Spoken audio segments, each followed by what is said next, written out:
Little People, Bigfoot up here in Washington State with Samantha. We'll be right back.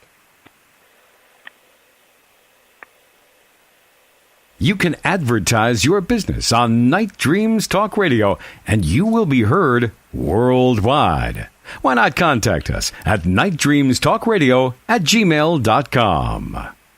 Well, a couple things have transpired as of today. Michael W. Hall will no longer be on Saturdays on Night Dreams Talk Radio.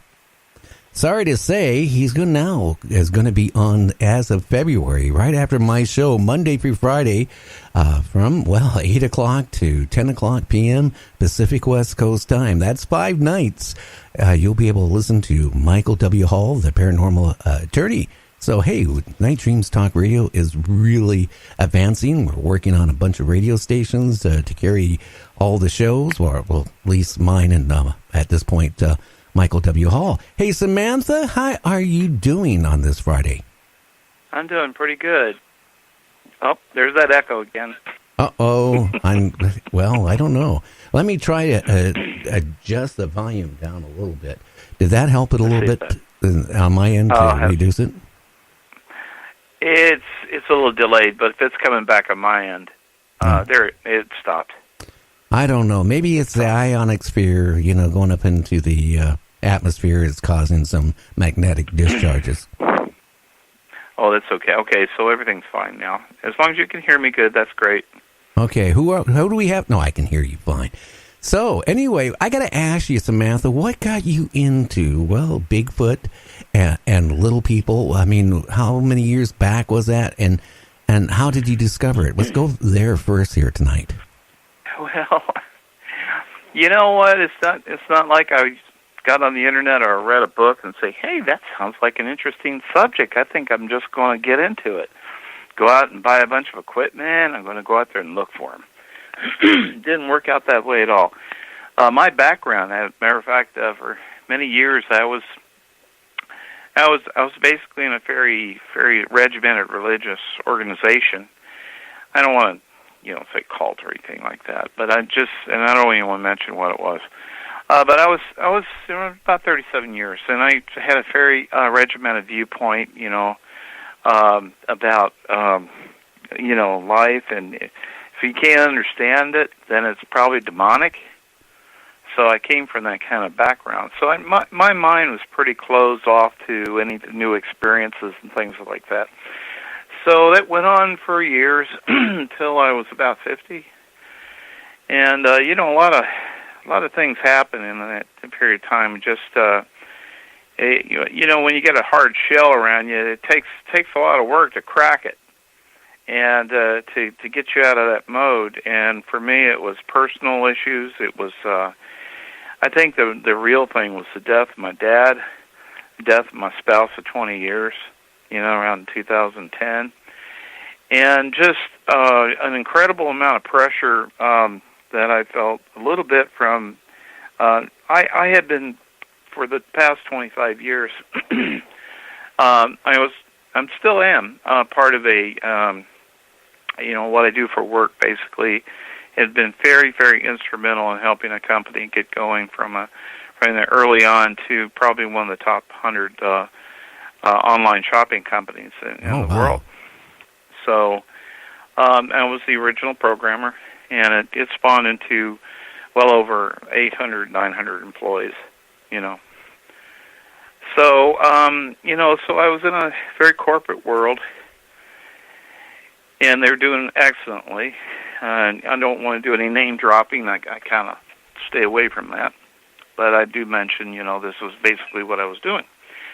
So that kind of enveloped my mind because of all the coding I was doing. So you might consider myself as very educated, very knowledgeable, and a very logical person. Okay? So hocus-pocus things and, things that will go bump in the night didn't kind of register with me initially. And after I had those traumatic situations starting in 2007 and just going on for the next 3 or 4 years, it was like living hell for me. Especially My spouse died, but died as a result of cancer. And the last 3 years was just absolutely running around the country trying to find treatment, different types of treatments, alternative treatments, and then finally, when hospice is involved, and it's just, it just took it out of me. Oh, it does. Cancer is a hard thing to live with.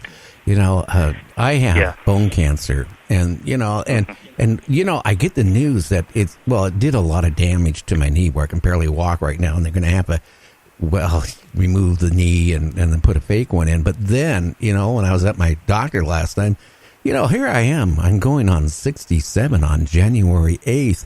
You think I ever had a checkup, where they and check for polyps or anything, up your colon? Mm-hmm. It came out positive, so now I got to go in for that. It's just older you get, it seems like it's one thing after another. But it is hard. I know. I watched my wife, for the last few years, being depressed about my health issues. Then, she was really excited when the doctor said, "Hey, it looks like it's in remission, and now we can actually do a knee replacement," because they were scared to do it before. And then, I go in and they said, "Hey, you have to have this done." I wish I wouldn't have, because now it's another bombshell dropped, and it's just like a double whammy for my wife to have to put up with it in emotional state. So I know what you went through, believe me. Yeah, and you're really torn between alternative treatments and the typical chemo radiation, which, depending, and I'm going to try to stay away from that topic because it's the whole thing about healthcare, what's right and what's wrong, is a very divisive thing for people. And excuse me. And so, of course, her passing has affected my own personal viewpoint on the direction I'm going to probably take with my own health as a result of some mistakes I've seen. I didn't want to make that decision for Toby. And that I didn't want that on my conscience, so I really left healthcare issues and what type of treatments were left up to Toby, my spouse. Yeah. So basically, it was. I have some alternative things that I will probably attempt to do in lieu of what happened. But back to what we were talking about here, cracking the shell to open my mind, basically. And so after that happened in 2010, and being kind of burnt out, because I was fed up with everything. As we talked about, or I was even considering a career in the music business, and because I can sing and I play really well, and I have the contacts and connections and been around celebrities and things of this nature, and I just bailed on that one too because I just didn't like anything I saw in the industry. Okay, so my frame of mind was I'm just totally fed up with the human race in a lot of ways. And what I needed to do at that point was just to head out to the woods. So even though I had a house in the city, still do, in the city of Tacoma, I decided to go back and forth. I found an RV that I could buy and then rent a spot where I could put it. And was going back and forth doing that for a while until I found a little piece of property up Greenwater Way, and beautiful found area. a little cabin. Yep, up Greenwater, of course, is up towards the Cascade Mountains and near the ski resort, the Crystal Mountain Ski Resort. Okay, popular destination point for that in Washington State, and is not too far from here. And so, once I had that and I had the RV situated here, I started spending a little bit more time up here, and that's where all the fun started. And the thing that kind of started it was my contact with Barb Shoup, who was at the general store, and she just so happened to tell me about the experience of seeing what she thought was a big ape running through the woods chasing after elk and questioning why an ape was up in this part of the country. until she finally figured out the ape was, as the ape was running past the tree, you didn't see anything coming out the other side. It just vanished. I mean, and obviously it was a Bigfoot. So that started her on the path to start doing YouTube. She had a YouTube channel called Barb and Gabby, and started publishing videos of her adventures out with her dog Gabby. And they would go out and check for signs of their existence out in the woods. Now, I got to ask you a question. How far is that from Mount Rainier? Isn't that pretty much near the base of it? We're on the Greenwater is actually on the east side of Mount Rainier, whereas Tacoma's more on the west. So it's kind of circled around to the back side of it. If you keep going, it actually heads toward Yakima from here, and to what we consider the other side of the mountains, which the pass is not that far away. Yeah, I hate that pass. I don't mind it driving a car. Well, it's closed in the wintertime. It is, but in the summertime, I don't mind it with a car, but riding a motorcycle, I don't know. I just don't like looking down. You know what I'm saying?